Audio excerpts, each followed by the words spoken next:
আসসালামু আলাইকুম।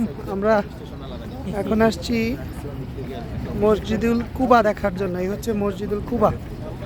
এই মসজিদের অনন্য তাৎপর্য হচ্ছে হযরত মুহাম্মদ সাল্লাল্লাহু আলাইহি ওয়াসাল্লাম যখন মক্কা থেকে মদিনায় হিজরত করেন, তিনি সর্বপ্রথম এই মসজিদে এসে নামাজ আদায় করেন।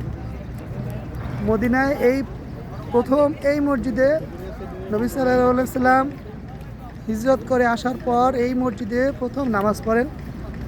আমরা আজকে এই মসজিদ দেখতে আসছি। এখানে বলা হয় যে 2 রাকাত নফল নামাজ পড়লে 1 উমরার সমান ফজিলত। আমরা এখানে দলগতভাবে আসছি, এখন মসজিদুল কুবার দিকে যাচ্ছি। আশপাশে বেশ খেজুর বাগান, এই পাশে পাহাড়, খেজুর গাছ। এই হচ্ছে মসজিদুল কুবা। আমাদেরকে একজনে এই খেজুরগুলো গিফট করছে, আমাদের সবাইরে দিছে। কাঁচার মধ্যে খেজুরটা আসলে খেতে খুব টেস্ট।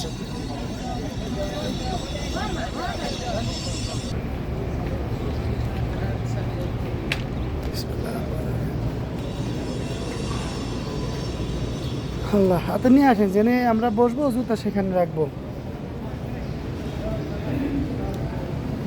সুবহানাল্লাহ,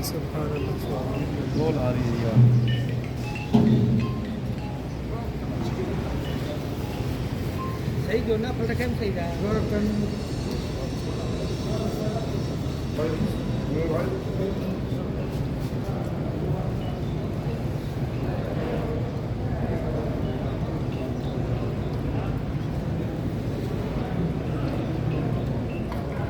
জুতা আমার কাছে দেন। चलो